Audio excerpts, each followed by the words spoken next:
Face à face, bonsoir à tous. Une heure de débat entre Michel Onfray et Éric Zemmour, le philosophe et l'éditorialiste. Et au sommaire ce soir, la décadence de la France. Réalité ou fantasme? Une civilisation peut-elle encore disparaître aujourd'hui?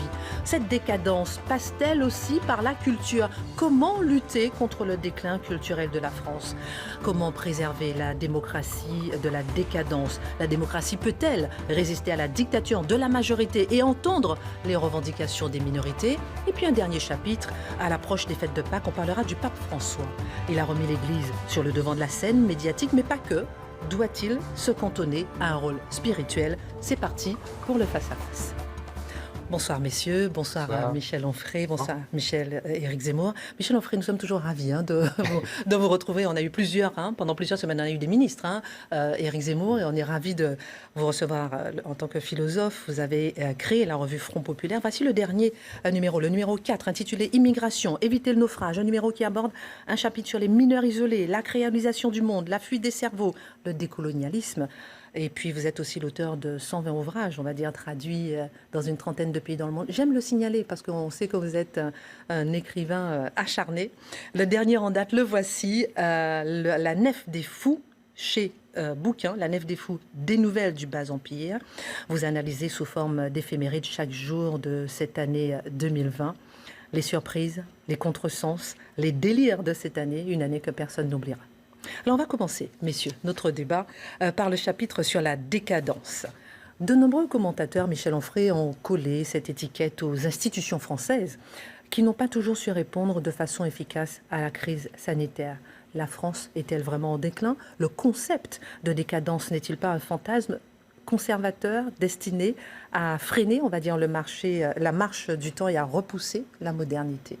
Réalité ou fantasme?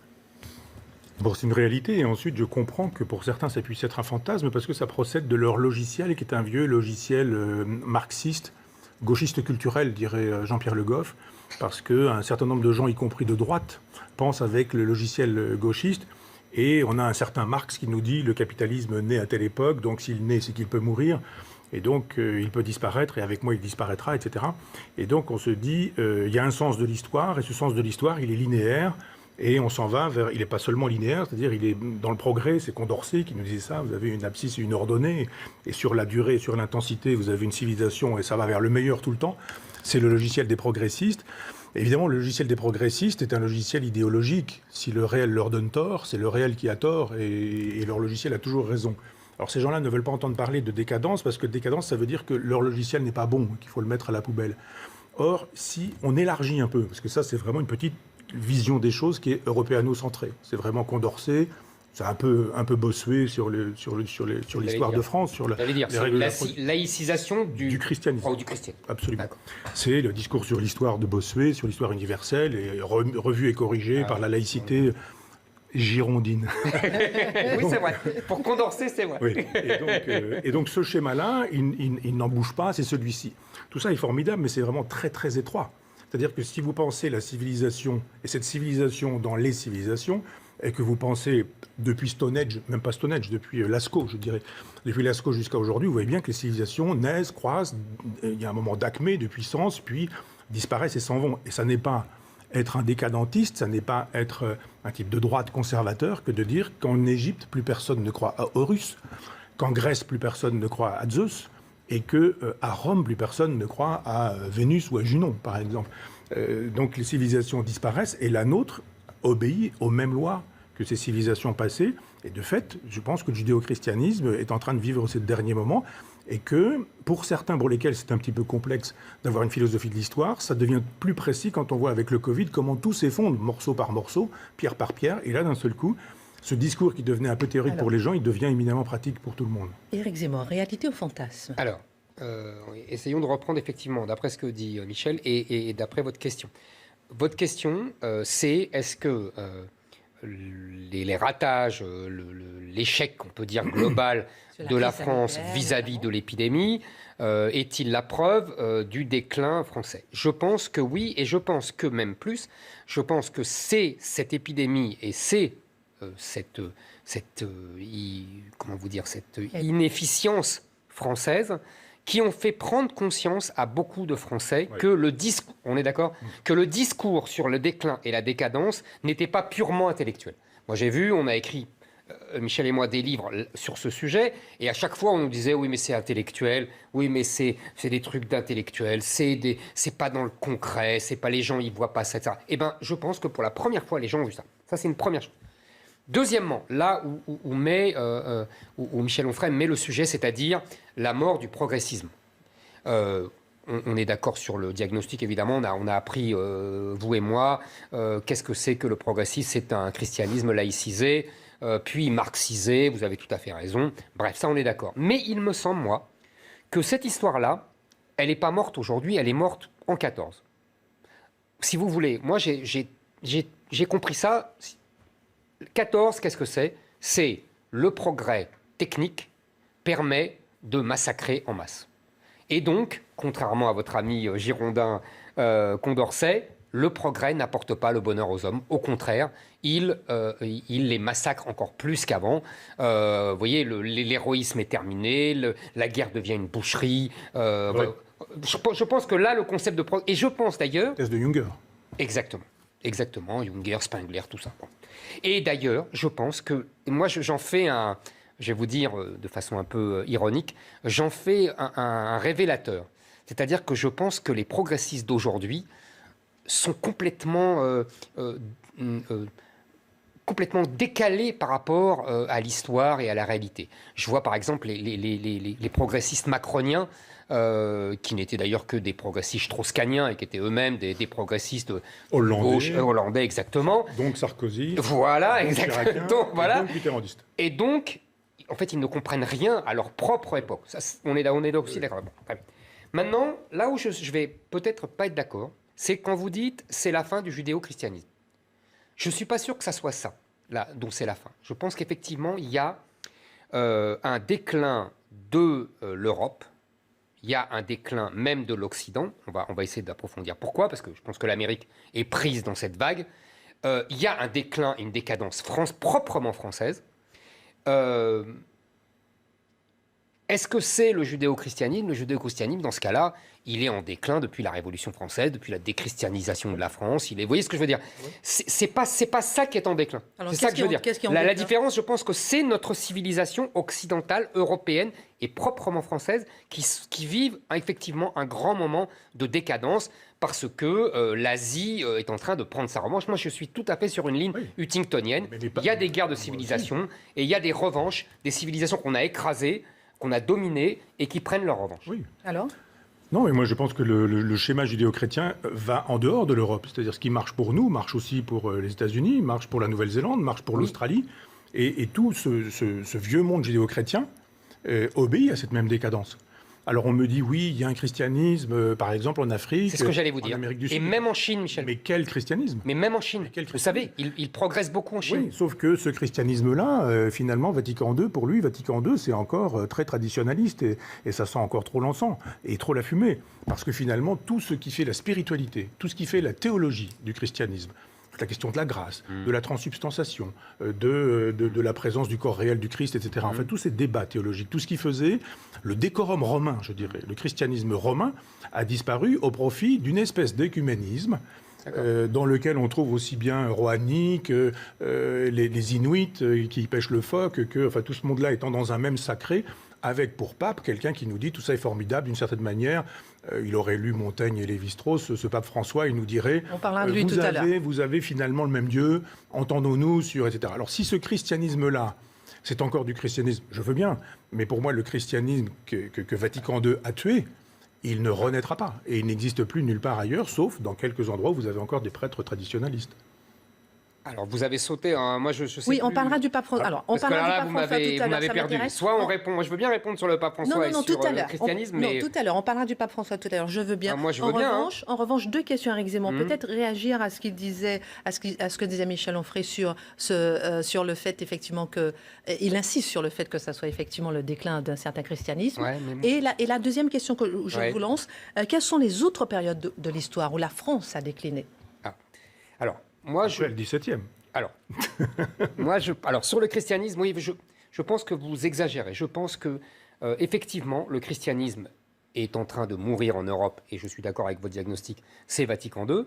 Il y a eu un très bon livre d'ailleurs qui est sorti il y a 6 mois de ça qui le démontre, même dans les chutes de présence à la messe, etc. Mais pendant longtemps, ça a été nié par les prêtres progressistes, etc. Bon, ça, là, on est d'accord. En revanche, je pense que le christianisme est en train de renaître en Afrique, en Chine. Alors, vous allez me dire que ce n'est pas le christianisme romain, certes. Un écuménisme, en Afrique, c'est un mélange avec l'animisme. Mais c'est toujours en Afrique. Un mélange confucien. En Afrique, toutes les religions sont des mélanges. Ah oui.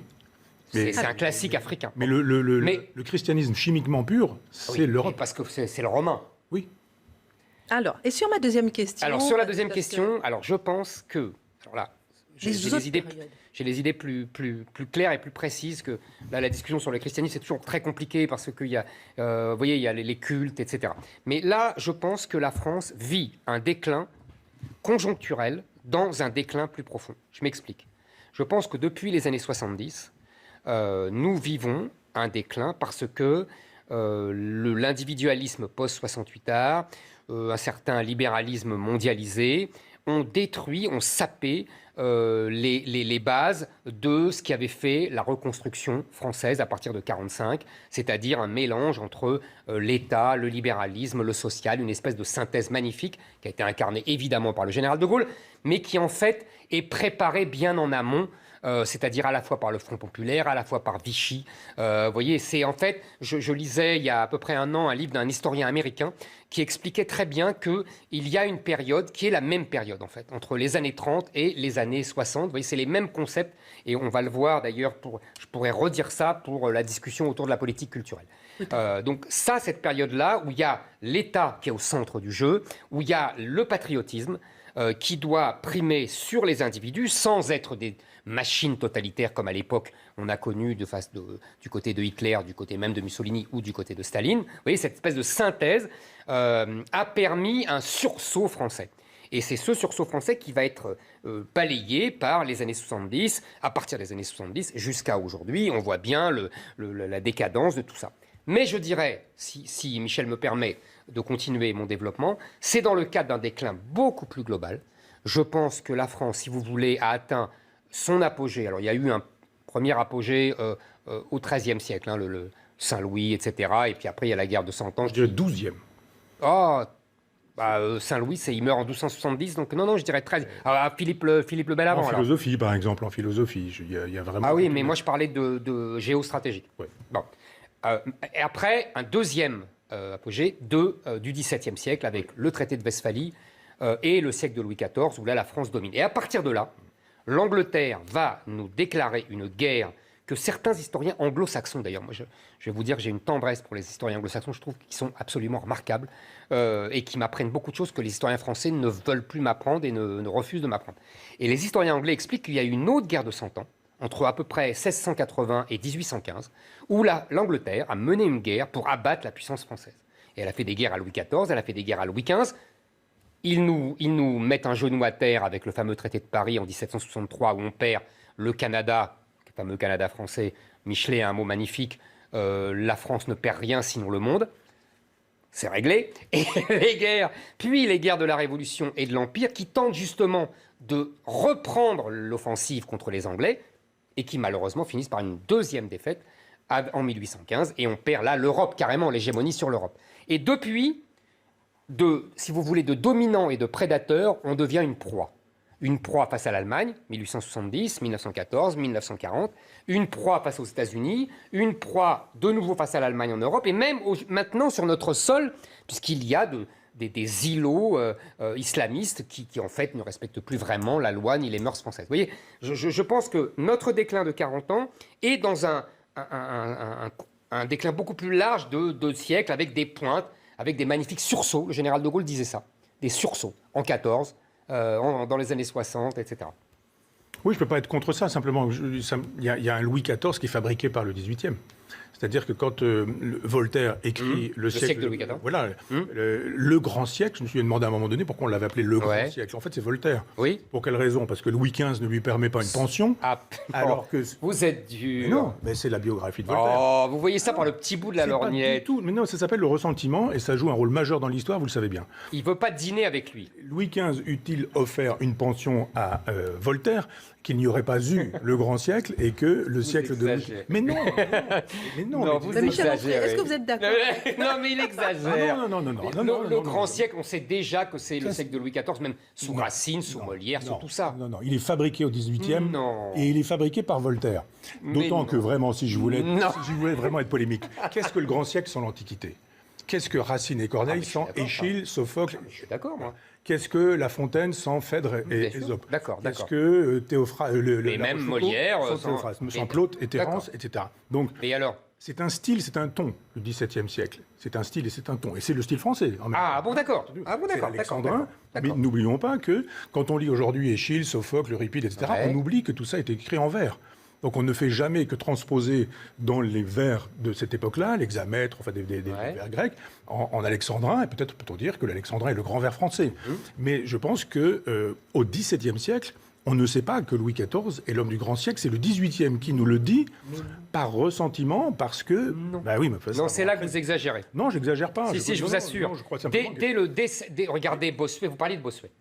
Bossuet célèbre déjà le grand siècle de Louis XIV, le roi Soleil, etc. Ça, c'est pas Voltaire.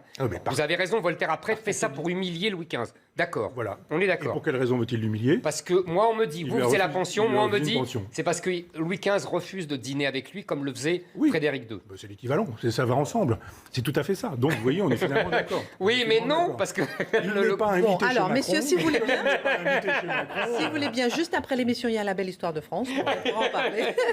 Mais pour l'instant, j'aimerais bien que vous... Si vraiment j'avais su que c'est moi qui défendrais Voltaire, vraiment, alors là, on me fait faire des choses dans cette émission, franchement. Mais Michel Onfray, j'aimerais bien qu'on puisse revenir sur les moments où la France a décliné, selon vous.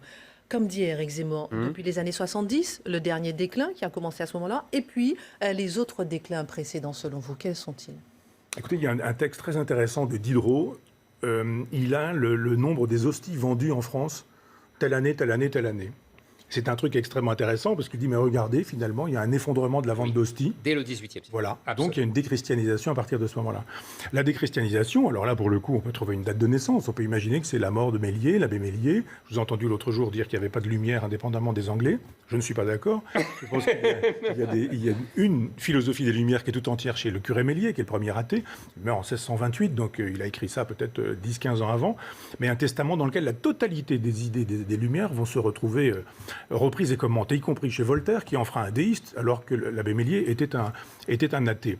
Et je pense que, pour aller vite, je veux dire, un théiste, c'est quelqu'un qui dit que Dieu existe, qu'il crée le monde et qu'il est responsable de tout ce qui advient dans le monde. Tremblement de terre de Lisbonne, on se dit, Dieu a voulu le tremblement de terre, pourquoi donc? Et on dit, parce que vous n'êtes pas assez pieux, vous n'avez pas assez prié. Et si vous aviez été pieux, si vous aviez prié, il n'y aurait jamais eu le tremblement de terre. Et les déistes disent, non, Dieu crée le monde, mais se moque de l'avenir du monde. Et il crée la pendule, mais si la pendule est en retard, c'est pas lui qui est responsable. Donc on crée le déisme. Ouais, ça, c'est un premier pas vers l'athéisme. Et puis à un moment donné, on fait totalement l'économie de Dieu. Et quand on fait l'économie de Dieu, on fait l'économie de la morale qui va avec.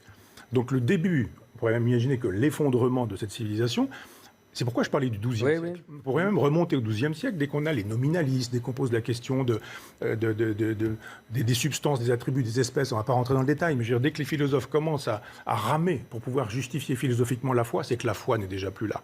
C'est qu'on ne croit plus comme un charbonnier. Après, on a la Renaissance, et la Renaissance dit...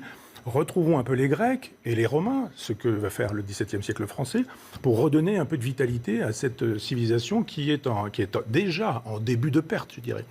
Et on a avec les Lumières cette idée que, on peut faire l'économie de Dieu. La Révolution française n'est pas athée. Robespierre envoie les athées à l'échafaud. Absolument. Elle est déiste. Lisez la Déclaration des droits de l'homme, vous la retrouvez aujourd'hui dans les commissariats, c'est sous le regard du Dieu, de l'être suprême. On est dans une logique absolument déiste. Dès que le déisme arrive, le baroque du catholicisme, les fumées au sens... Le baroque disparaît. Le protestantisme laisse la place, d'une certaine manière. Un certain protestantisme dans le catholicisme prend la place. Et à partir de ce moment-là, on ne croit plus au sacré. Donc le christianisme est réduit à une espèce de morale. de morale moralisatrice. Elle est laïcisée avec la Révolution française, et puis par la suite, on se dit, mais finalement, c'est l'expression de Sade, je ne suis pas du tout défenseur de Sade, mais qui parle des prospérités du vice et des malheurs de la vertu. À quoi ça sert d'être vertueux quand on n'est pas puni ou récompensé, d'être vicieux quand on n'est pas puni ou récompensé? Donc finalement, tout est possible, tout est pensable. Et à ce moment-là, on a une espèce de déplacement du salut qui n'est plus religieux mais qui devient politique, d'où un 19e siècle rempli de socialisme, de communisme, d'anarchisme. C'est-à-dire la solution, c'est une société meilleure, le paradis sur Terre, en fait, descendre le paradis sur Terre.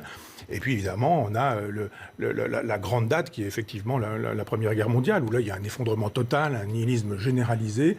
Et ce qui avait démarré intellectuellement au XIIe siècle, et qui, avec la Renaissance, avait pris une puissance intellectuelle qui, au XVIIIe, prend sa forme pure, qui est la philosophie des Lumières, arrive au XIXe avec une logique de ressentiment. C'est très ressentimenteux, cette gauche-là, elle est très ressentimenteuse. C'est pas celle de Proudhon, qui est positive. Non, on est dans la dictature du prolétariat, on est dans la confiscation du bien des riches, les bourgeois sont des salauds, etc., etc. Et puis on arrive à un XXe siècle où on se dit, ah bon, tout ça pour ça, la boucherie de Verdun, et pourquoi faire? Et vous parliez tout à l'heure effectivement de la mécanisation de la guerre. Junger dit, ah, mais qu'est-ce qu'elle était belle, la guerre, quand on la faisait comme en 14-18, orage d'acier, le courage, l'honneur, la vertu, la virilité. Aujourd'hui, vous avez un fusil, vous tirez sur des gens. Alors aujourd'hui, vous pouvez même tuer des gens à 10 000 km dans un bunker, vous appuyez sur il y a un écran qui vous permet de... etc. Donc je crois que il y a une vision du déclin. Oui, en fait, 12e, et du 12e jusqu'au 20e, on voit bien quelle forme ça peut prendre. À vous écouter, j'ai compris quelque chose. Ah. J'ai compris ce qui nous rassemble et ce qui nous sépare. Non, mais je suis sérieux. D'abord, si je voulais être taquin, je vous dirais, c'est formidable de vous entendre dire que le déclin de la France est lié au déclin du christianisme en France. Donc, en fait, vous faites... mais vous êtes Joseph de Mestrien, bonaldien. Bonaldien. Et ça, c'est assez drôle de vous entendre, accordez-moi ça. Mais je vous taquine. Deuxièmement... Vous pourriez me taquiner avec pire référence encore. Deuxièmement... Je sais que vous vous retenez. Deuxièmement... j'ai compris, en fait, on n'est pas sur la même grille de lecture. C'est-à-dire, vous faites une analyse philosophico, presque théocratique. Moi, je fais une analyse, j'essaye de faire une analyse géostratégique. C'est-à-dire que, mais je reconnais que les deux, que les deux, là où peut-être je ne suis en désaccord, c'est que regardez à la fin du XVIIe siècle, on est au sommet de la puissance française, même si elle commence déjà à avoir un peu de plomb dans l'aile, puisque Louis XIV commence à perdre des batailles, etc. Oui. Là, on est d'accord. Les guerres coûtent très cher. Non, mais on est tout à fait d'accord. Mais oui, mais parce que, je vous dis, c'est ce que je vous dis, les Anglais ont commencé leur stratégie, mais c'est parce que les Anglais ont commencé leur stratégie de monter toute l'Europe contre nous, et que ça va... Pas seulement. Ah oui, parce qu'ils ne supportent... Ne soyez pas bainvillien. Ils ne supportent pas... Avec vos lectures de l'Angleterre et de l'Allemagne. non, mais sérieusement, je pense que les Anglais ne supportent pas la puissance dominante en Europe. C'est pas faux, mais en même temps, Louis XIV avait fait le travail lui-même avec des guerres extrêmement coûteuses, et puis avec une politique fastueuse qui fait que... Mais alors on paye ça un jour, et on ne paye pas ça forcément de son vivant, et c'est Louis XVI. Mais c'est ce que j'allais vous dire. Alors c'est ce que j'allais vous dire. Notre querelle, elle est née au XVIIe siècle. C'est la querelle entre Fénelon et Bossuet. Ah oui. Mais là, mais je vous dis, c'est la première fois qu'en vous écoutant, je comprends notre querelle. J'explique en deux mots. Les guerres coûtent cher, les guerres font des morts, les guerres amènent de la misère. La fameuse lettre Michel Onfray, Fénelon. Ouais. Moi, je dis, la France ne peut être grande que si elle est hégémonique, même s'il y a des guerres, et il faut dominer l'Europe, sinon on ne sera rien. Bossuet. Et donc, la discussion, elle dure depuis 3 siècles. Et elle court toute l'histoire du XXe siècle. Les anti-napoléoniens disent, comme Fénelon, « Ah, mais qu'est-ce que les guerres coûtent cher ?» Et moi, je réponds à chaque fois, « Ce sont les Anglais qui nous poussent à la guerre. » Vous vous souvenez de notre discussion la semaine dernière avec Taché, c'est la même discussion. Non, mais c'est vrai, je pense que... alors, on arrive aujourd'hui... Le commerce, c'est pas l'Angleterre, c'est mais l'Angleterre incarne le commerce. Alors, Éric Zemmour terminé, ensuite j'ai une autre question. Napoléon dit la nation de boutiquiers. Éric Zemmour terminé. Oui, et je pense qu'aujourd'hui, alors, je vais vous dire, je pense qu'aujourd'hui, c'est aujourd'hui qui me donne raison, si je peux me permettre, pour faire avancer la conversation. Et on verra ce que Michel va répondre. C'est aujourd'hui qui me donne raison, parce qu'on ne domine plus, on n'est plus hégémonique, et donc on est devenu une proie. On est devenu une proie à l'extérieur, puisqu'elle est dominée en Europe par l'Allemagne, et dans le monde par les États-Unis, et une proie à l'intérieur, parce que comme je vous l'ai dit tout à l'heure, on ne tient même plus notre territoire et qu'il y a des parcelles de territoire qui, aujourd'hui, sont devenues des îlots séparatistes, comme dirait Macron. En fait, on retrouve là des choses qu'on a connues en France avec Richelieu, avec les protestants et La Rochelle, etc. À l'époque, on envoyait l'armée pour éradiquer ces États dans l'État, ce que Richelieu appelait les États dans l'État. Ben, je pense que comme on n'est plus hégémonique, on est devenu une proie. Vous voyez, je pense que notre présent me donne raison sur cette longue querelle de 3 siècles. Michel Onfray, je vous laisse répondre à cette partie. Et puis je vais vous relancer aussi sur comment, ou lancer plutôt sur comment interrompre cette décadence que vous avez constatée tous les deux. Moi, je ne crois pas que ce soit une question d'hégémonie, ce qui supposerait l'Empire, mais une question de souveraineté, ce qui suppose la nation, ce qui n'est pas exactement la même chose. C'est-à-dire que quand on a cette idée d'une hégémonie, l'hégémonie sur quoi ? Sur d'autres États. Oui. Donc on est dans des perspectives d'extension, Oui. de champ vital. Enfin, je ne vais pas utiliser... Non, pas d'espace vital, vous avez compris. Mais Géographique. Oui, mais géopolitique. on est dans cette perspective. Ce n'est pas la mienne. D'accord. Mais c'est la mienne, je suis d'accord. Oui, c'est ça notre différence. La mienne est souverainiste. Ce n'est pas du tout la même chose. C'est-à-dire que pour le coup, je serais gaulliste, plutôt. Le général de Gaulle n'y a pas eu le souci de l'Empire. Ce qui a été celui de Napoléon précédemment. Absolument. Mais il y avait chez le général de Gaulle cette idée que nous pouvons, chez nous, sans ennuyer les autres, sans imposer aux autres notre vision du monde, être puissants, respectables, respectés, donc respectable, donc respecté, ce qui n'est plus le cas. C'est-à-dire il y avait un État et il y avait surtout une politique de civilisation. Le dernier à avoir parlé d'une politique de civilisation, c'était Malraux, aux côtés du général de Gaulle, aux côtés de Malraux. Plus personne ne parle de politique de civilisation depuis, c'est fini. On s'avance vers des présidentielles prochaines, il n'y a plus personne pour parler de politique de civilisation. C'est boutique et compagnie, mais rien d'autre. Donc je conçois que l'hégémonie soit nécessaire, mais elle suppose l'expansion du domaine vital, et elle suppose donc l'impérialisme qui, de facto, implique le colonialisme ou le néocolonialisme. Non, mais moi, par exemple, je ne défendrais pas la présence française au Mali, et je pense qu'on massacre les Maliens, et que... On massacre surtout les islamistes. Ça, c'est... Non, c'est leur problème. Pourquoi oui, pas je comprends, j'entends. les Chinois, les Indiens, Mais dès qu'il y a une question Éric Zemmour vous répond. on n'y va plus. Mais je pense simplement que nous ne sommes plus capables d'une politique qui soit une politique de nation, souverainiste, et qui soit capable de comprendre les enjeux de civilisation. Juste 2 mots sur ce qui se passe en Arménie actuellement. C'est quand même sidérant cette façon qu'a l'Occident de laisser faire l'effacement de l'Arménie de la carte judéo-chrétienne. Nous leur devons presque tout. Ils ont inventé l'art roman, ils ont inventé un certain christianisme, ils ont permis au christianisme judéo-chrétien palestinien d'entrer sur le territoire européen, etc. Aujourd'hui, ils se font rayer de la carte par Erdogan. On ne dit rien, on ne fait rien, on n'en parle pas, parce qu'on n'est pas capable d'avoir une politique de civilisation. Éric Zemmour. Ce qui arrive tout de suite chez eux, ça existe déjà chez nous. Michel Onfray, vous êtes inarrêtable, mais il faut s'arrêter un peu. Parce que j'ai envie de vous lancer. Vous allez vous faire gronder par la maîtresse. Voilà. Il y a une deuxième question. Il y a une deuxième question. Voulez-vous que je réponde à votre deuxième question? Non. Peut-on arrêter? Non. Il répond. Réponse. Allez, je peux faire court. Alors, ensuite, on va parler de la culture. Oui, très bien. Alors, d'abord, vous ne pouvez pas dire, d'un côté, pourquoi laissons-nous tomber les Arméniens, et en même temps refuser une politique impérialiste. Si on soutient les Arméniens, ça veut dire qu'on estime qu'on a un rôle mondial, et si on a un rôle mondial, ça veut dire qu'on a une politique impérialiste. Deuxièmement, vous dites que le général de Gaulle n'avait pas le souci de l'Empire, il a même bazardé l'Empire. Vous ne l'avez pas dit, mais vous l'avez pensé. Mais c'est la vérité. Non, mais c'est la vérité. Mais attention, vous avez lu comme moi les chaînes qu'on abat, le dialogue entre Malraux et de Gaulle. Bon, moi aussi je l'ai lu plusieurs fois, c'est formidable. On est d'accord. Même si la moitié est inventée, on se dit que c'est quand même extraordinaire. C'est tellement vraisemblable et plus vrai que le Mais vrai, moi je suis tout à fait d'accord avec vous. C'est ce que je réponds aussi. Je suis d'accord avec vous. Mais souvenez-vous, de Gaulle est on peut dire souverainiste, il n'employait pas le mot évidemment, mais je comprends votre théorie, c'est-à-dire on défend la nation et on n'empiète pas sur celle des autres, et mon verre est petit mais je bois dans mon verre. On est maître chez soi. Exactement. Et on aide les pays à être maîtres chez soi. Absolument. C'est ce qui distingue l'impérialisme. Tout à fait d'accord. Tout à fait d'accord. Mais on a compris ça. Mais Michel, mais. On est à mi-chemin, messieurs. Oui, mais il y a un mais. Il n'y a pas de mais. Mais si, il y a un mais, je vous assure. C'est que c'est une position défensive d'homme du XXe siècle qui sait que, souvenez-vous ce que dit De Gaulle, l'épée de la France est courte. Il le sait qu'il n'a plus les moyens de la grande armée. Souvenez-vous qu'il dit à Malraux, tout ce qu'a fait Napoléon jusqu'en 1808, c'est parfait. 1808, ça veut dire qu'on a 1000 ans Cologne, Rome, Bruxelles, Amsterdam. Enfin, je veux dire, c'est pas rien quand même. Oui, et il dit c'est parfait.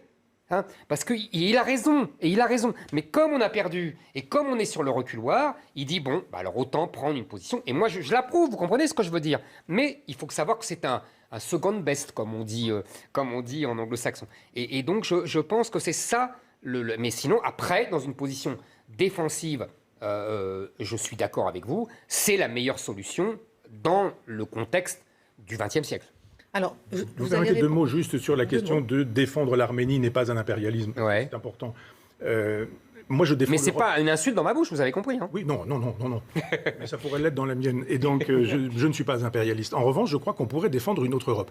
Si on avait une Europe qui obéisse à une politique de civilisation, nous pourrions dire, au-delà de dire l'Europe, c'est l'Europe du marché, c'est une Europe de la culture.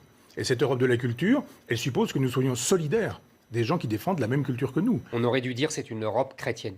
Oui, mais je ne veux pas gêner ceux qui ne le sont pas. Mais moi, ça ne me gêne pas. Non, mais si on veut rassembler, ce qui est un peu mon désir... Et alors ? Mais il y a des gens qui ne sont pas chrétiens. Eh bien, ça ne fait rien. Mais l'Europe est chrétienne, ça ne veut pas dire que tout le monde doit être chrétien. Oui, non, je suis d'accord, mais elle n'est pas seulement chrétienne. C'est chrétienne, revue et corrigée par la Renaissance, qui rend possible les Lumières et qui font la laïcité. Tout ça est l'enfant du christianisme. Si vous voulez, mais alors, c'est pas exactement la même chose. Même un enfant qui se rebelle contre son père. Nous pourrions, c'est la même famille et il s'agit de défendre ses enfants. Si vous voulez juste une image, je pense que c'est ce qui se passe avec l'Arménie et nous n'avons pas le souci de nos enfants. Il nous reste 30 minutes. Nous avons Ils sont nos parents d'ailleurs. 30 minutes, 3 chapitres encore. On doit parler du pape François tout à l'heure. On doit parler de dictature et démocratie, des chapitres intéressants. Là, je vais vous relancer sur la culture. Vous avez déjà commencé à aborder un peu. Et je rappelle que vous n'avez pas répondu à mes questions tout à l'heure. Comment arrêter le déclin, interrompre l'actuel déclin? S'il vous plaît, glissez un petit mot dans une réponse, ça me va bien. Pas tout à fait. Non, c'est pas possible. Il a dit une réponse souverainiste. Alors, non, il a dit c'est pas possible en gros et sinon une réponse souverainiste. Oui. Non, je pense qu'il faut être éminemment concret. On se dit, bon, voilà, on a un chef d'État qui serait l'équivalent, l'équivalent du personnage emblématique, de la personnalité qu'on attendrait et qui dit, voilà, je vais changer les choses. Mais vous y prenez comment dans une France où il s'agit de restaurer l'apprentissage de la lecture, de l'écriture, etc. C'est 2 générations, 3 générations. Alors moi, je pense effectivement qu'on ne peut pas endiguer mon déclin global, c'est-à-dire celui depuis 1815. Ça, c'est compliqué de revenir. Je ne vais pas occuper Milan et occuper, Cologne. Je le regrette, mais c'est comme ça. Maintenant, je pense qu'il faut une politique authentiquement réactionnaire. Je veux dire, entre guillemets, réactionnaire. Je veux dire par là que ce qui a été bien dans le passé, dans la France des années 60, par exemple, Michel parle de l'école, je pense qu'il faut revenir à une école excellente qui était dans les années 60. Et ça ne veut pas dire être passéiste, puisqu'en fait, c'est l'école des Asiatiques aujourd'hui. On démarre ça aujourd'hui. D'abord, les syndicats sont contre, les parents ne sont pas pour. Oui, mais il faut un pouvoir fort. Et on obtiendrait, au cas où ça fonctionnerait, on obtiendrait des résultats dans 20 ans. Et il se passe quoi pendant 20 ans? Oui, mais au moins, regardez les Asiatiques. Non, je crois pas à l'option. Les Asiatiques, ils ont fait des choses extraordinaires en 10 ans. Vous êtes optimiste et moi pas. Mais non, c'est pas de l'optimisme. Si, vous croyez qu'on peut mettre une rustine au Titanic pour qu'il ne coule pas? Non, Michel, je pense que... Regardez, on souligne. Regardez, Ah oui. vous dites, comment dire, vous faites l'éloge du général de Gaulle. Mais le général de Gaulle, il avait connu une décadence terrible, avec la plus grande défaite militaire française de l'histoire, en juin 40. Et il a tenté, tout en disant d'ailleurs, il était très fataliste, vous savez, il pensait que rien ne servait à rien, il était très nietzschéen, mais vous le savez aussi bien que moi. Mais en même temps, il a essayé quand même, et il a fait quelque chose. Alors, Michel Onfray, je vous laisse répondre et je vais vous laisser sur la culture. Comment arrêter justement le déclin culturel en France? On en a parlé tout à l'heure, vous avez abordé André Malraux qui a créé le ministère de la Culture en 1959. Comment arrêter ce déclin culturel? Oui, je réponds à cette question, mais juste sur la question de l'histoire. Moi, j'estime que vous êtes optimiste et moi tragique, pas pessimiste. Et je crois qu'on n'est pas dans la même situation quand le sang est versé. Le général de Gaulle se trouve dans la situation où le sang est versé. Et à partir de ce moment-là, l'histoire arrive.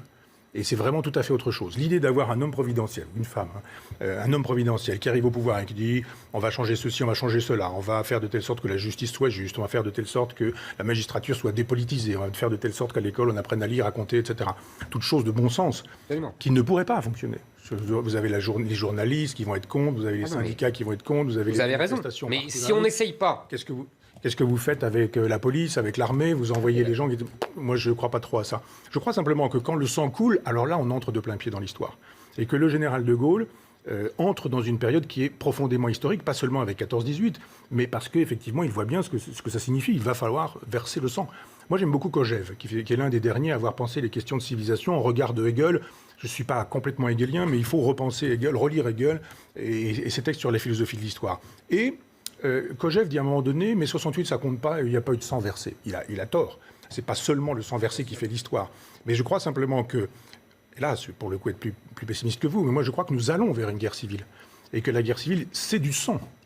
Et que pour le coup, quand du sang se trouve versé, alors il y a des figures historiques qui apparaissent et qui peuvent peut-être, de temps en temps, dire on va imposer à l'histoire un cours qu'on n'aurait pas pu imposer dans une démocratie représentative, avec la puissance des médias. Mon cher Michel. Je ne dis pas que j'y aspire. Non, je dis simplement que pour l'instant, tout est fait. C'est-à-dire, on met de la poudre partout. Mais mon cher Michel, ça m'amuse de vous entendre, si vous me permettez, mais vous savez aussi bien que moi, ça fait des années que je dis ça et qu'on me dit vous le souhaitez, vous dites ça parce que vous le souhaitez. Vous vous souvenez, j'ai entendu ça encore ici de la part d'innombrables contradicteurs. Huntington qui disait que les civilisations s'opposaient, on disait c'est vous qui créez. Voilà, exactement. Quand ça fait des années que je dis si on continue, on va vers la guerre civile, on me dit ah vous souhaitez la guerre civile. C'est pourquoi on vous envoie au tribunal.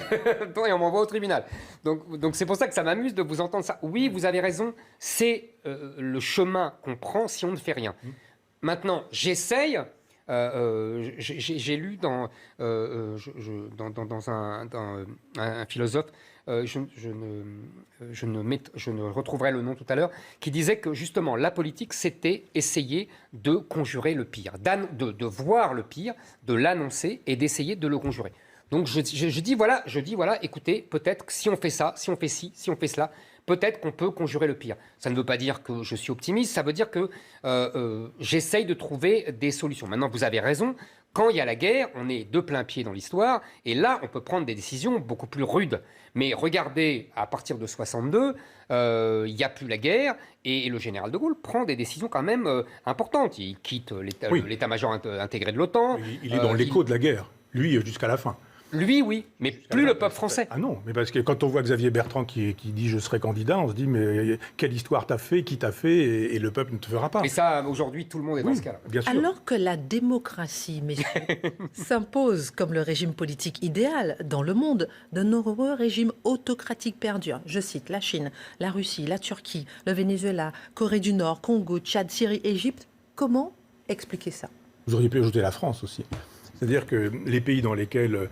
Et quand vous ouvrez un journal 9 fois sur 10, vous avez la même information, c'est-à-dire la même désinformation, c'est-à-dire la même propagande. Quand on vire des gens parce qu'ils ne pensent pas comme le politiquement correct impose de penser, quand dans la justice, on voit bien qu'il y a une justice de classe, etc.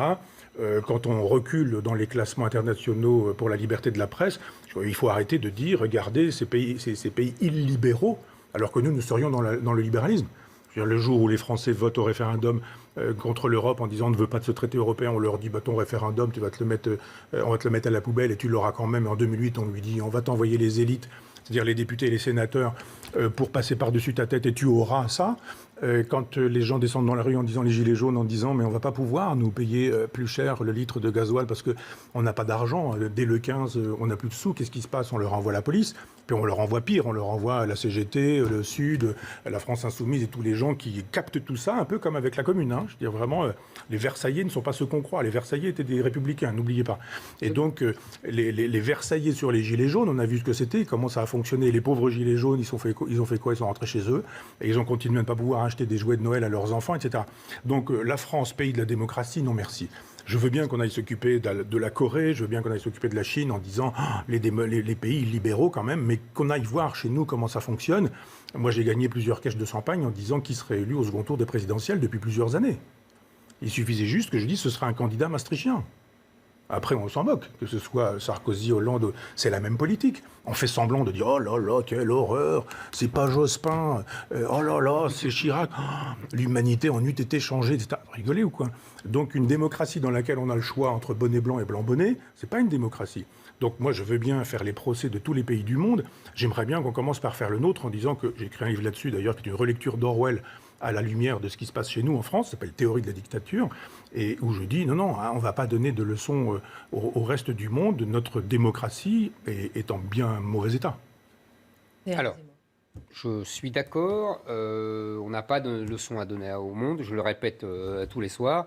Maintenant, je ne suis pas d'accord, enfin, comment vous dire, je pense que notre démocratie est très malade, mais pas exactement pour les mêmes raisons. Je suis d'accord avec vous sur l'histoire du référendum, etc. Évidemment, c'était un scandale démocratique, on est d'accord. Mais je pense qu'il y a deux choses. D'abord, la démocratie, tout le monde se réfère à la démocratie, paradoxalement. C'est la grande victoire de la démocratie. C'est que même les régimes les plus totalitaires, même les Chinois se déclarent démocratiques. Bon. Deuxièmement, personne ne se déclare dictature. Alors que Michel connaît ça mieux que moi encore, la dictature romaine avait ses lettres de noblesse et elle n'est pas du tout un régime médiocre ni infamant. Elle est inscrite dans le temps, la dictature Exactement, romaine. on est d'accord. Alors que la dictature... On est d'accord.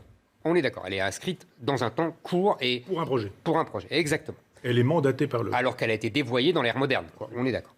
Maintenant, moi, je pense deux choses. Je pense que ce que les Européens appellent des dictatures ou des régimes illibéraux, c'est parce que de nombreux pays et de nombreuses civilisations veulent et entendent bien s'émanciper du modèle occidental pour deux raisons. D'une part, parce qu'elles le pensent décadent, c'est notre discussion du début, et je suis d'accord avec eux.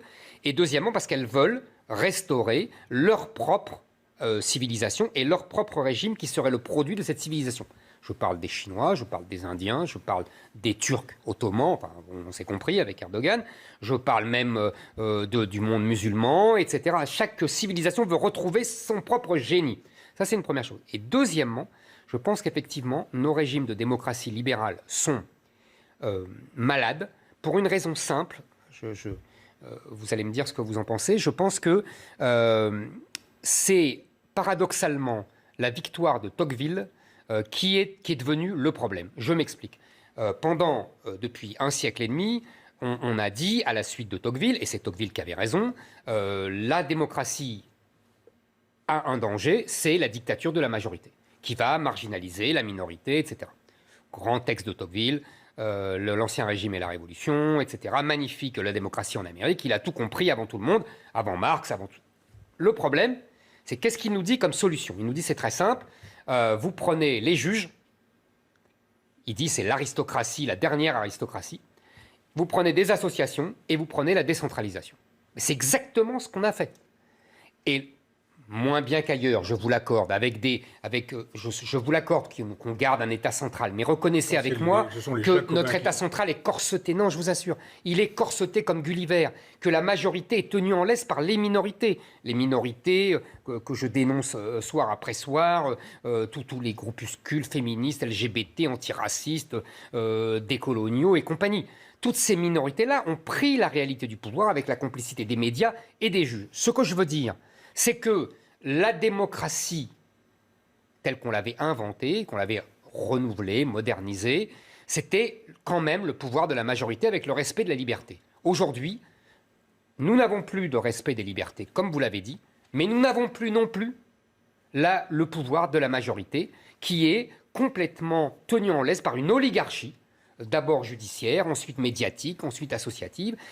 C'est pour ça que je vous dis, c'est paradoxalement la victoire de Tocqueville qui nous ramène à une forme de dictature et de régime qui n'est plus démocratique, car le peuple n'a plus le pouvoir. Moi, je pense qu'il y a deux Tocqueville et que les deux ont tort. Il y a le Tocqueville de la démocratie en Amérique, qui dit effectivement que la crainte dans la démocratie, c'est la tyrannie des majorités. Il a tellement tort qu'aujourd'hui, c'est la tyrannie des minorités. C'est ce que je vous dis. Ah oui, non. Non, moi j'aimerais que la majorité soit tyrannique à l'endroit des minorités. C'est et à un moment donné... c'est la tyrannie des minorités. Oui, c'est donc que Tocqueville a eu tort. Eh bien oui, c'est ce que je vous dis. Vous avez dit c'est le triomphe de Tocqueville. Mais oui, c'est qu'il a gagné. Et il a gagné est une catastrophe. Non, il a dit, sa victoire. Il a dit que le risque, c'était le triomphe de la majorité. Oui. Et aujourd'hui, c'est le triomphe des minorités. Je me suis fait mal comprendre. Ah bon. Ce que je veux dire, c'est que les solutions qu'il donnait pour éviter la tyrannie de la majorité, c'est ce qu'on a. Et on a du coup la tyrannie de la minorité. Donc c'est sa victoire qui est une catastrophe pour nous. Non, je reviens sur cette idée que de la démocratie en Amérique dit effectivement... Alors c'est très compliqué, la démocratie en Amérique, on s'ennuie beaucoup. Vous exagérez, c'est un beau texte. Bah, C'est non. très bien écrit en plus. Non, moi, je préfère le second dont je vais vous parler. Non, moi, je préfère les souvenirs, mais bon.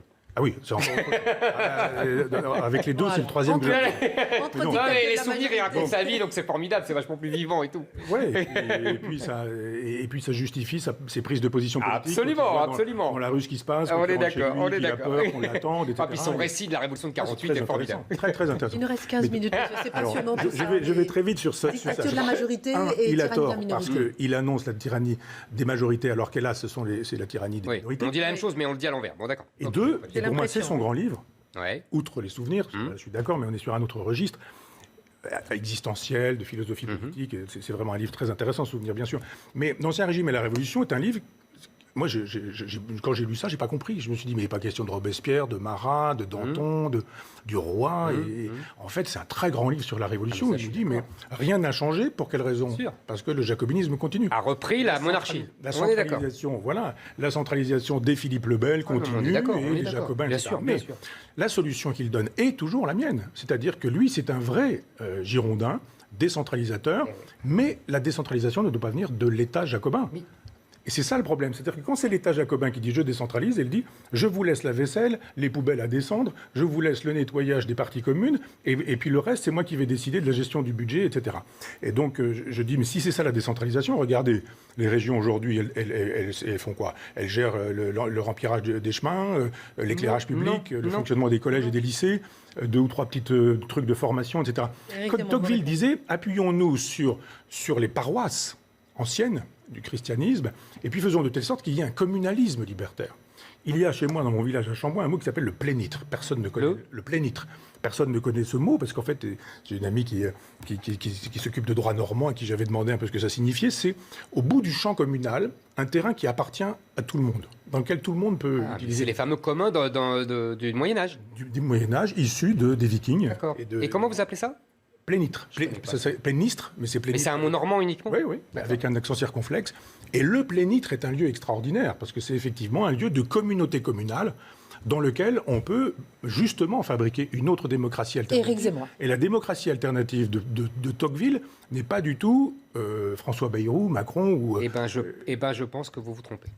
Je pense qu'en France, en tout cas, après 1000 ans de centralisation, je vous l'accorde, monarchiste et républicaine et impériale, faut pas l'oublier. Antipopulaire. Non, c'est pas antipopulaire, le peuple était d'accord. Non, il n'est pas d'accord. Mais On si, ne lui demande pas je son vous- avis, on ne se Mais fout pas c'est de lui. pas vrai, je vous assure, C'est quand faux. ils votent, Et la Révolution française, elle est faite par 2000 personnes. je sais, Insoucieuses du peuple. mais, On a eu Taine tous les deux. les Français se soumettent. Ils n'ont pas le choix. Quand vous travaillez, vous avez autre chose à faire. Regardez, que quand de on, faire lui de la demande, politique. quand on lui demande de voter pour la régionalisation, il vote contre De Gaulle Non, en il fait, 69. il fait un vote politique. Oui, pour se débarrasser de De Gaulle. Entraîné, Ah oui, mais d'accord, mais- entraîné par Mitterrand, par le Parti communiste qui Et vote Giscard, non, surtout. et surtout par les gens qui à droite n'en veulent Giscard, plus, surtout, c'est-à-dire bien sûr. clairement Giscard, Bien sûr. et de manière un peu plus feutrée, Pompidou. Bien sûr. C'est-à-dire que Mais- c'est pas le peuple. Non, mais qui c'est n'en pour veut pas. vous. Je pense que vous vous trompez et que peuple est le nous jardin avons de la un monde France. tocquevillien, en tout cas un monde tocquevillien dans le cadre français et dans le contexte millénaire Un monde français, saint-simonien. et que Et c'est le terminé. ce monde tocquevillien, justement, est une des causes du mal-être démocratique français et occidental d'ailleurs. Nous avons un monde saint-simonien, pas tocquevillien. C'est pas incompatible. Ah bah si.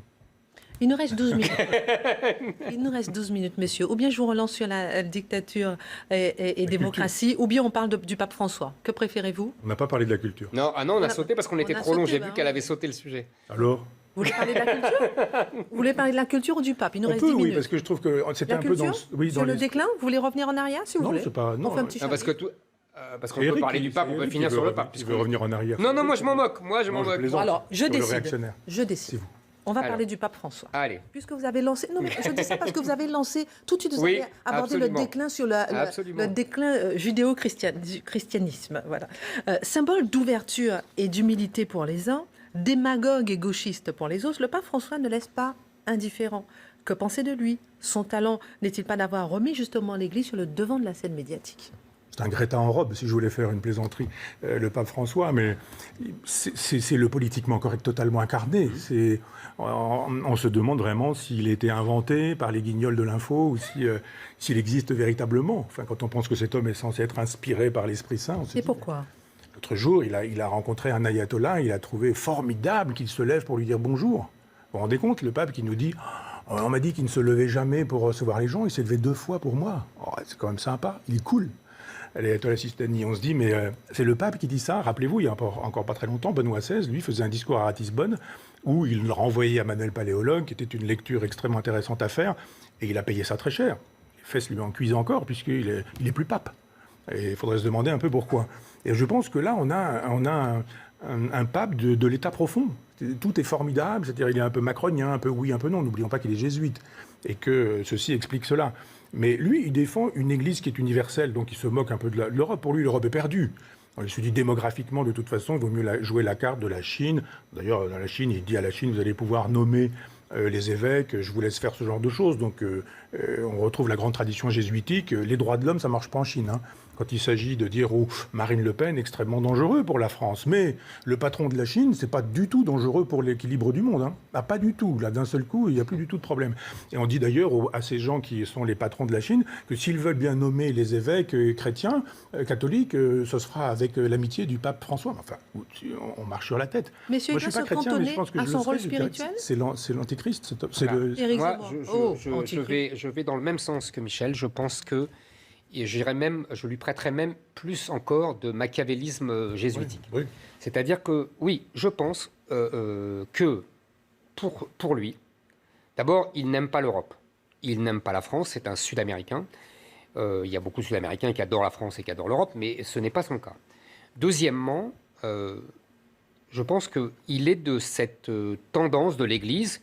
Il y a d'autres qui ne sont pas d'accord avec lui, hein, comme le cardinal Saha, etc. Mais lui pense que comme c'est le christianisme qui a fait l'Europe, et on ne peut pas lui donner tort, puisque l'Europe se déchristianise, l'Europe doit mourir. Et autant donner l'Europe à l'islam en gage de ce que l'islam laissera le christianisme se répandre en Afrique, etc. Et en gage aussi que le christianisme se répandra en Chine. Je veux dire par là que... Un Yalta spirituel. Comment ? Un Yalta spirituel. Exactement. Exactement. Je pense qu'il est dans cette logique-là et que ça ne le gêne pas, qu'il voit ça sur... vous savez, il y avait un magnifique livre, c'est mon livre préféré de Simone de Beauvoir, c'est « Tous les hommes sont mortels ». Et je ne sais pas si vous vous souvenez de ce livre, c'est très amusant. C'est un jeune condottière de la Renaissance qui boit un filtre d'éternelle jeunesse. Et il repasse le temps, il passe au XVIIe siècle, au XVIIIe siècle, au XIXe siècle. Et il a un seul problème, c'est que quand il tombe amoureux d'une jeune femme, eh ben, elle est mortelle, et donc elle va mourir. Donc il refuse de tomber amoureux. Mais il y a une autre leçon, c'est que finalement, comme il est immortel, il se prend pour Dieu. Et que donc, il n'a aucune compassion pour les êtres humains. Il peut y avoir des milliers de morts, des millions de morts, il n'en a rien à faire, puisque lui, il a un grand projet. En l'occurrence, c'est l'Europe, etc. Et ben, je pense que le pape, c'est un peu ça. C'est-à-dire qu'il a une espèce de grand projet géostratégique, que l'Europe, là-dedans, qu'elle disparaisse, ou plutôt que l'Europe soit soumise à l'islam, ne le gêne pas, et que l'important, c'est la vision globale qu'il a du monde. Et s'il donne une couleur tolérante à la chrétienté face à l'islam, il pense qu'il aura des compensations ailleurs, exactement comme un Yalta, comme la fameuse scène entre Churchill et Staline, quand ils se divisent l'Europe sur un bout de papier. Voilà. Je pense que c'est vraiment ça. C'est vrai. Et il est d'une extrême naïveté. C'est ce que Benoît XVI aurait pu lui dire. C'est le cynisme, la naïveté des cyniques, oui. Moi, sans doute. Je pense qu'il est plus naïf que cynique. Quoi. Ah, vous croyez ? Moi, je le pense plus cynique. Il n'a pas compris ce qu'est la nature guerrière de l'islam. Moi, je pense qu'il ne veut pas comprendre. Je vous dis, il laisse... Il se dit qu'après tout, le christianisme, c'est pour l'éternité et qu'ils iront ailleurs. Comme je vous dis, comme l'Europe n'est plus chrétienne, elle ne sert plus à rien dans son regard. Et le pape peut-il être seulement le représentant des ambassadeurs des catholiques et ambassadeurs des catholiques ? Il devrait l'être. Normalement, ça devrait être ça. Jadis, c'était le meilleur service de renseignement. Ils avaient une connaissance de la totalité de la planète et ça leur permettait d'agir. On pouvait agir quand on était envoyé par le Saint-Siège et la diplomatie secrète du Saint-Siège a fait beaucoup, dans le meilleur et dans le pire. Elle aurait pu faire beaucoup si effectivement on avait eu un Benoît XVI, notamment dans des endroits comme cela, mais avec pour le coup, je dirais cynisme et pas naïveté, parce que pour moi, si on est l'un, on n'est pas l'autre et vice-versa. Et le cynisme lui consistait à dire, j'ai lu le Coran, j'ai lu les hadiths du prophète, j'ai lu une biographie de Mahomet, et puis je connais un petit peu l'histoire de la conquête.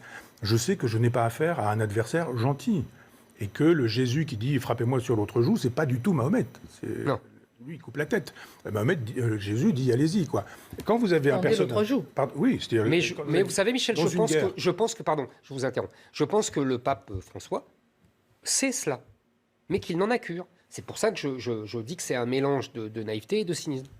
Et pourquoi il semble. Il en a cure parce que pour lui, les Européens ne sont plus quelqu'un d'un continent intéressant, puisqu'il s'est déchristianisé. Donc il a renoncé à son génie, puisque l'Europe, c'est le christianisme. Moi, je ne comprends pas son fonctionnement. Par exemple, ce qu'il a dit sur Marine Le Pen, je me dis, mais il y a des dangers en France, peut-être des dangers avec peut-être Mélenchon, par exemple. Alors, sûrement pas l'écologie, mais pourquoi il voit des dangers uniquement chez cette femme qui, pour le coup, est en train de s'ultra-chiraquiser? Absolument. Schengen, formidable, l'Europe, formidable, l'euro, très bien, Frexit, on n'en parle plus. L'islamisme n'a rien à voir avec l'islam. Oui, c'est Chirac, c'est Robert Pandreau, Pasqua, enfin, c'est ça, quoi. Puis elle arriverait au pouvoir que ce serait Giscard, au bout du compte. Donc, ce serait Sarko et Hollande. Et donc, d'un seul coup, il dit, oh là là, fascisme là-bas. Et on dit, mais il y a quand même des gens bien plus dangereux pour l'avenir de la France. Il ne les voit pas. Et il ne dit pas que ces gens-là sont dangereux. Mais c'est bien ce que je vous dis. Non, parce qu'il ne veut pas les voir. Eh ben moi, je ne peux pas imaginer qu'il n'ait pas derrière la tête. C'est un jésuite. Ouais. Il prend justement un nom de franciscain. Et il a un projet. Mais lequel? Moi, je vous ai dit le projet qu'il a. Ça ne peut pas être ça. Parce qu'il aurait pu imaginer d'ailleurs qu'il puisse reconstituer une Europe chrétienne, notamment avec Poutine. Et c'était tout à fait envisageable. Je pense qu'il n'y croit une Europe de l'Atlantique à l'Oural. Il n'y croit pas. Ah oui, mais c'était son boulot de pape. Quand on se lève le matin et que finalement on gère une entreprise qui a 2000 ans et qu'on veut lui donner 2000 ans d'existence encore, on fait le nécessaire pour que ça dure et pas le nécessaire pour dire je sacrifie ma pièce. Oui, les joueurs d'échecs, il dit je sacrifie ma dame, mais parce qu'il va y avoir échec et mat dans 10 coups. Oui, c'est ça. C'est ce que je pense. C'est ce que je pense aussi. Le mat, ce sera pour lui. C'est ce que je pense aussi. C'est pour ça que je vous dis, pour moi, c'est un mélange de naïveté et de cynisme. C'est la fameuse maladresse des demi-habiles, vous savez, de Pascal. Oui. Et vous êtes en train de me dire que le pape, il ne peut pas sortir de son rôle spirituel, justement, selon vous? Mais le pape est toujours sorti. Il ne doit pas prôner. Il a toujours eu un rôle politique depuis 1000 ans. Mais si vous voulez, on voit bien la différence. Il y a 1000 ans, dans à peu près les mêmes circonstances, d'ailleurs, de façon différente, quand l'islam menace Constantinople une première fois, ça donne l'appel à la croisade en 1090, je crois, et le pape a un rôle éminemment politique, puisqu'il appelle à une guerre, etc. Donc on ne peut pas faire mieux, on ne peut pas faire plus politique. Donc les papes ont toujours eu un rôle éminemment politique, mais vous voyez, la différence, c'est que là, mais je répondrai moi-même à ma réserve, à l'époque, l'Europe est complètement chrétienne, et donc le pape défend l'Europe chrétienne contre l'islam qui va subvertir et dominer cette Europe chrétienne. Aujourd'hui, le pape ne défend plus l'Europe car elle n'est pas chrétienne. C'est ma thèse en tout cas. Je ne suis pas dans sa tête, mais voilà comment j'analyse son comportement. Moi, j'ai lu le Et comment interrompre le déclin de l'Église, justement?